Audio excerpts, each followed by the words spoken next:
Serial peripheral interface. It is one of the communication bus used in the embedded system for interconnecting the various peripherals available in the embedded system within the printed circuit board. The main advantage of the SPI is we can transfer the bulk data instead of frames. So it is a synchronous full duplex 4-wired serial bus. Synchronous means it requires clock signal for transmitting the data. Full duplex means it transmits the data from master to slave as well as slave to master at the same time.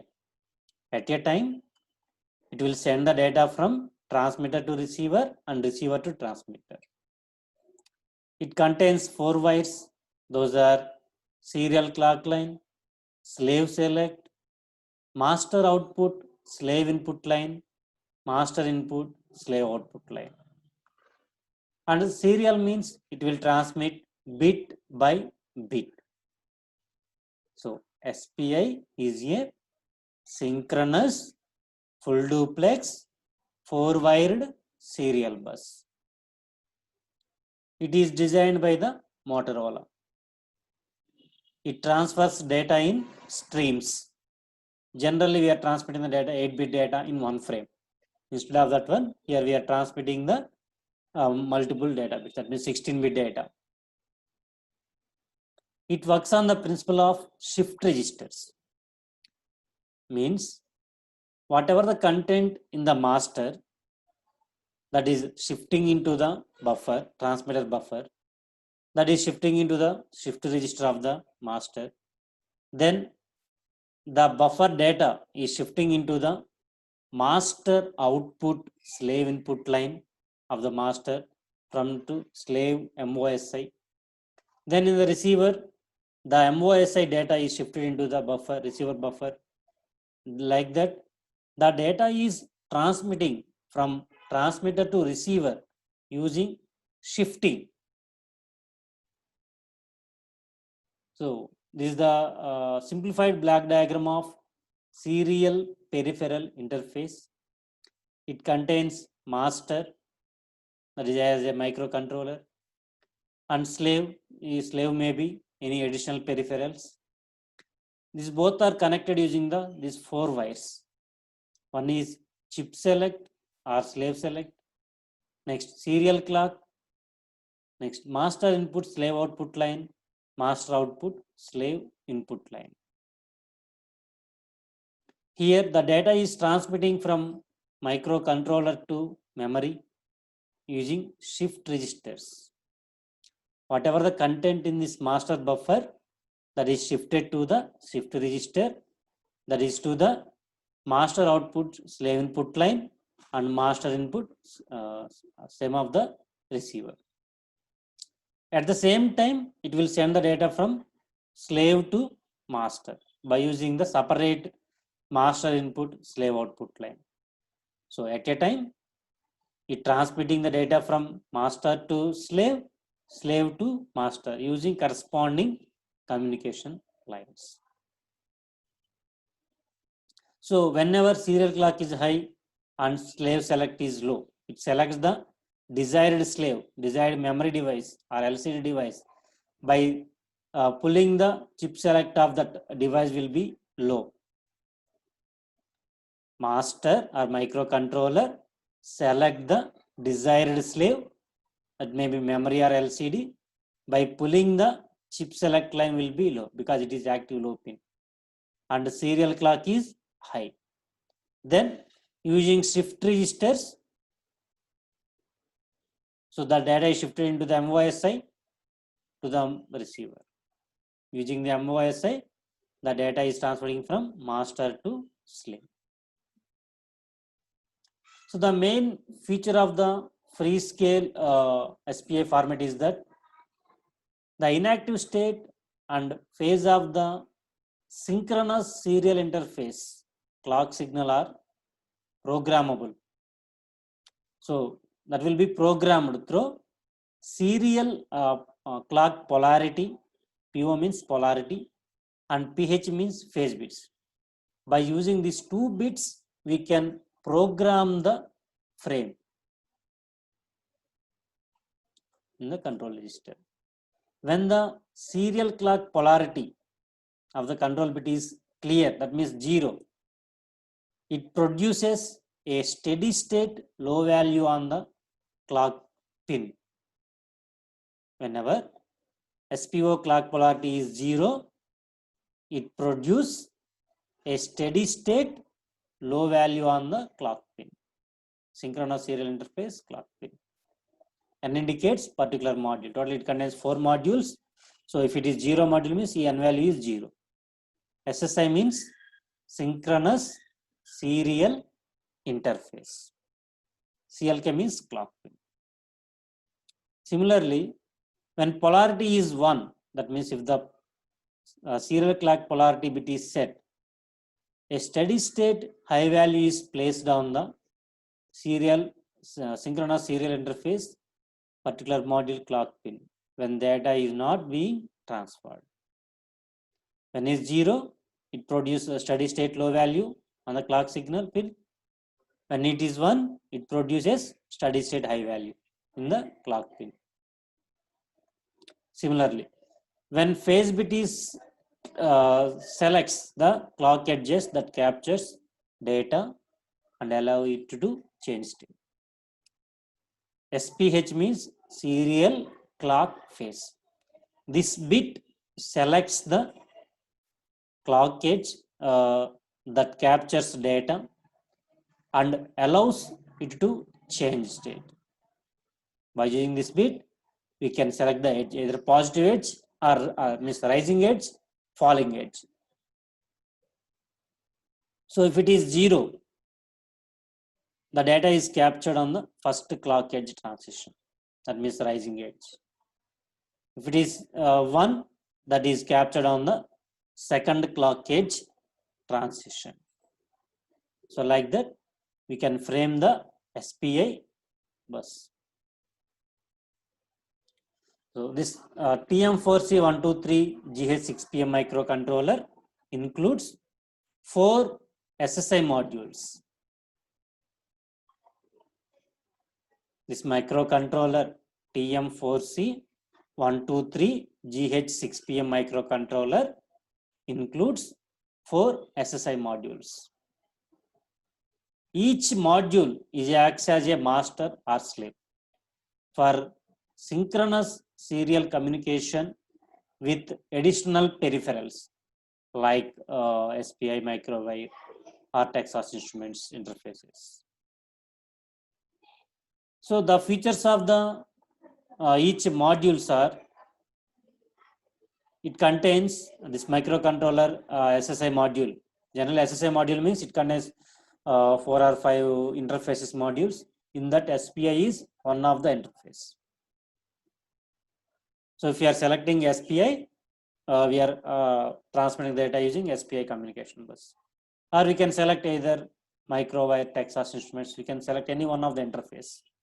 In the control bit, we can select the particular frame format. That is either SPI or microwire or Texas Instruments. If you are selecting SPI, the features of this microcontrollers are, it will be it contains programmable interface operation for Freescale SPI, microwire or Texas Instruments synchronous serial interface. It contains master or slave operation. It contains programmable clock bit rate and prescaler, means we can select the desired clock frequency by dividing the system clock with prescaler or divisor. It contains separate transmitting and receiving buffers. Each buffer size is 16 bytes. It contains, we can program the data bits, means we can select the number of data bits needs to be transmitted. Means we can transmit 4-bit data or 5-bit data or 6-bit data up to 16-bit data. that will be selected based upon our requirement. By in the data frame, we can select how many data bits needs to be transmitted. 4 bits or 5 bits or 6 bits up to 16 bits. Internal loop back test mode for diagnostic and debugging testing. It contains, it generates the interrupts whenever transmission completed. It provides efficient transfers using micro DMA controller. So DMA means direct memory access. Without processing involvement, it will transfer the data. So we can use the CPU for other applications instead of using for this transfer. So it provides efficient transfers using micro direct memory access controller. It contains separate channels for transmitting the data as well as receiving the data. It receives single request asserted when data is in the first in, first out. And burst request asserted when FIFO contains 4 entries. Transmits single request asserted when there is space in the FIFO. Burst request asserted when 4 or more entries are available to be written in the FIFO. So receive single request asserted when data is in the FIFO, and burst request asserted when FIFO contains 4 entries. Similarly, it transmits single request asserted when there is space in the FIFO. Burst request asserted when 4 or more entries are available to be written in the FIFO. So for transmitting the data, it follows different steps. First, we need to enable the clock for running this SPI module using the run mode clock gate control synchronous serial interface.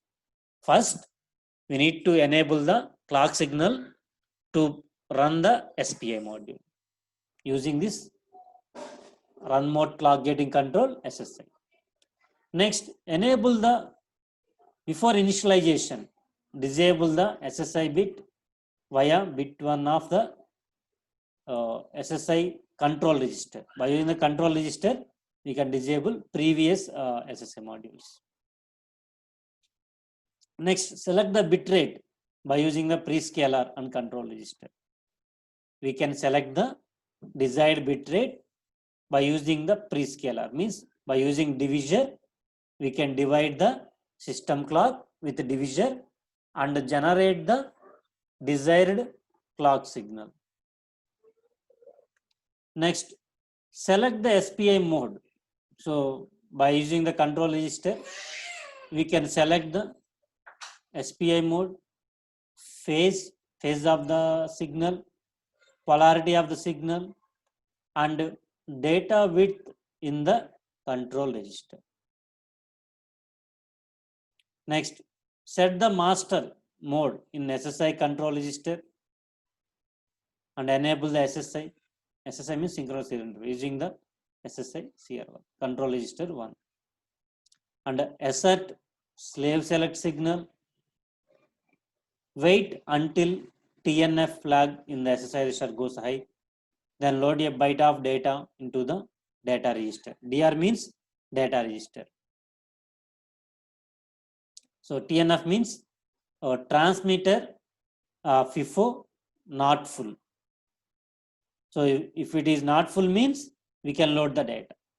FIFO, if any vacancy in the buffer, we can enter the data into the data register. That means this one. And wait until transmit is complete, that is transmit FIFO empty and SSI not busy.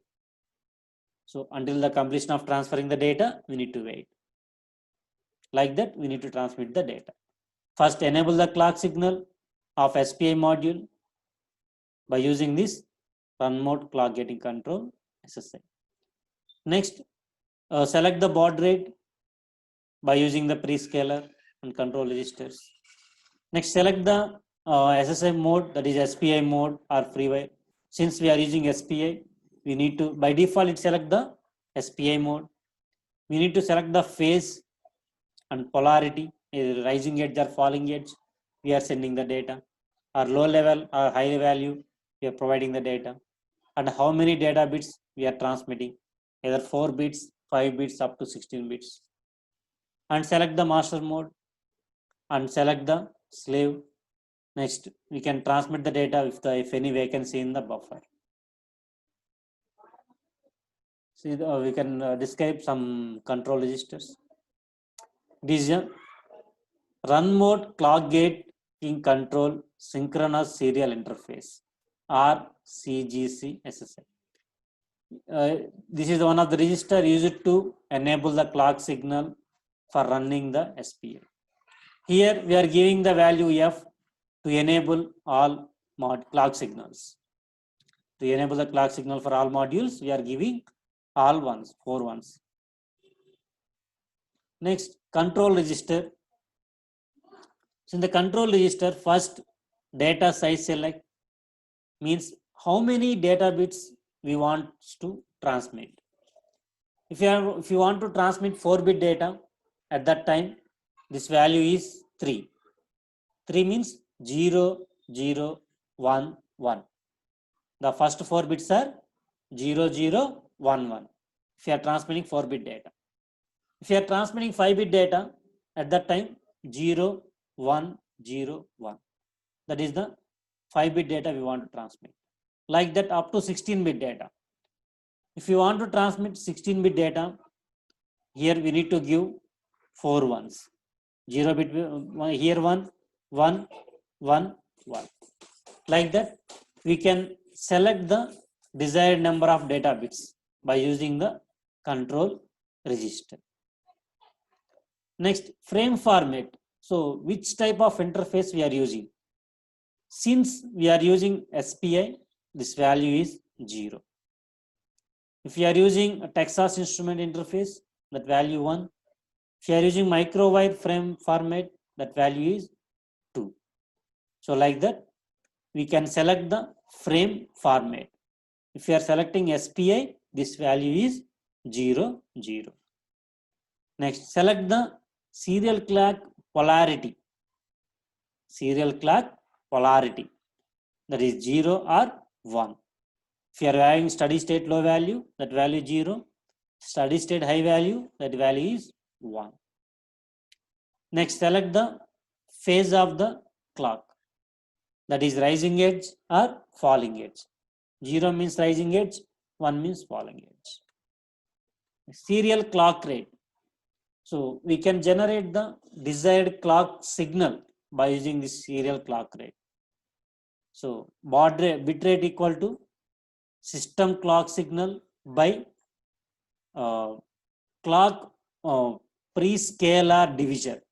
C means clock, P means pre-scalar, DVSR means divisor. So by using the divisor, we can divide the system clock. By using this one, we can generate the bit rate.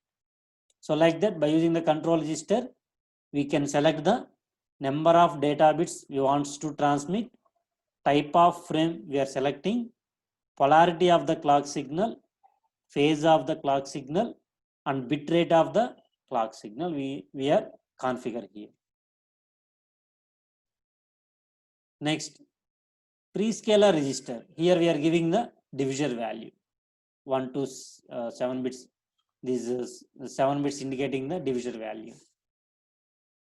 So suppose we are taking one example.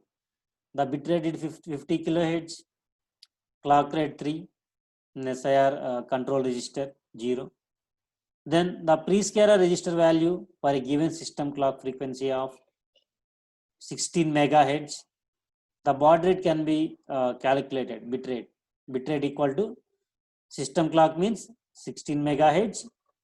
The divisor value we needs to calculate. So SCR value will be 3. So final pre-scalar value is 50 in the hexadecimal. Data register. So 0 to 15 bits indicating the data register values. Based on the number of data bits we are selecting there, corresponding data will be loading into the data register. The data will be loading into the data register using the data register. Status. So that indicating the status of the frame. That means transmitter first in first out is empty, transmitter not full, receiving buffer not empty, receiving buffer full, or that is busy. So by using status register, we can verify the status of the transmission.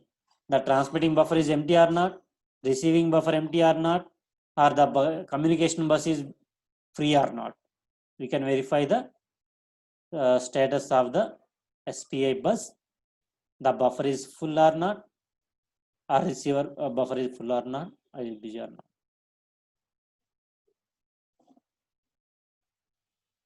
Like that, SPI transmitting the data.